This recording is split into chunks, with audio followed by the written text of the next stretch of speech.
حضرت لقمان حکیم نے اپنے بیٹے کو کہا 3 نصیحتیں تجھے کرنے لگا ہوں، یہ 3000 نصیحتوں کا خلاصہ ہے، اور ان میں بھی 2 کو یاد رکھنا، 1 کو بھول جانا۔ تو بیٹا ہمہ تنگوش ہو گیا، تو حضرت لقمان بولے جو نیکی کی ہے اس کو بھول جانا، جو نیکی کی ہے اس کو بھول جانا، اور موت کو اور اپنے رب کو یاد رکھنا۔ یہ میری ساری نصیحتوں کا خلاصہ ہے۔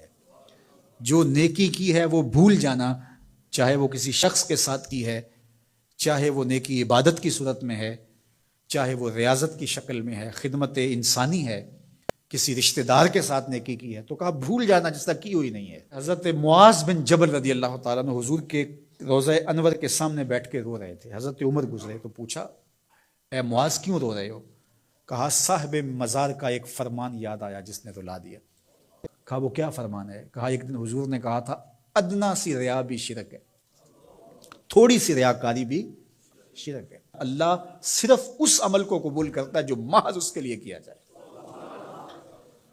تو نیکی خالص اللہ کے لیے کریں گے تو قابل قبول ہے۔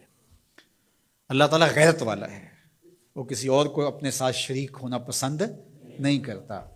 تو جب بھی نیکی کرو، یہ سلس دین ہے، انما الاعمال بالنیات۔ اس حدیث کو علماء نے کہا تیسرا حصہ دین کا اس میں ہے کہ اعمال کا دار و مدار نیتوں پہ ہے۔ نیت کا خالص ہونا شرط ہے، ورنہ محنت بھی کی، سجدے بھی کیے، خیراتیں بھی کی، سب کچھ کیا، لیکن نامہ اعمال میں 0 کو ہوگا۔ کیتی کتری پئی کھو محمد تے سکہ بنیا زردہ۔ تو ریاء سے بچنے کی تلقین کی گئی۔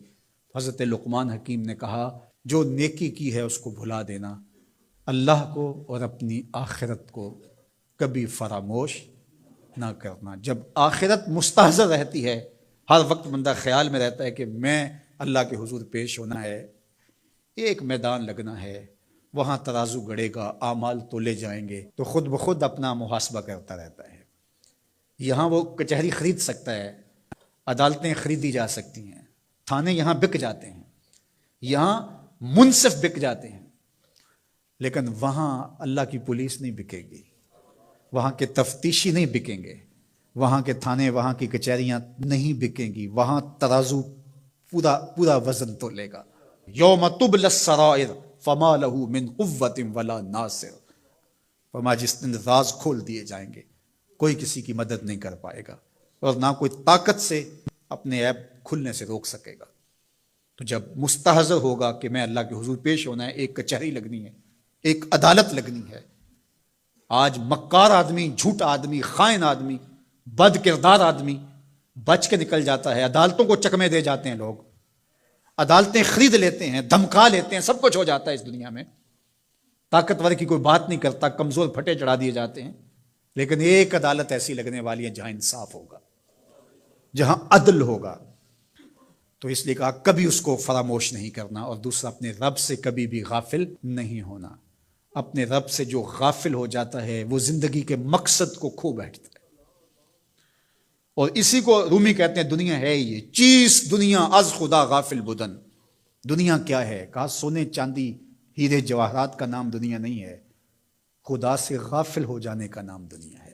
تو اس لیے اللہ کے ذکر سے، اس کی یاد سے، اس سے کبھی بھی غافل نہیں ہونا چاہیے۔ اور اگر کوئی اس سے غافل ہو گیا تو سن لو وَلَا تَكُونُوا كَالَّذِينَ نَسُوا اللَّهَ فَأَنسَاهُمْ أَنفُسَهُمْ أُولَٰئِكَ هُمُ الْفَاسِقُونَ۔ کہا ان لوگوں کی طرح نہ ہو جانا جو خدا سے غافل ہو گئے۔ تو جب وہ خدا سے غافل ہو گئے، اللہ نے انہیں ان کی ذاتوں سے بے خبر کر دیا۔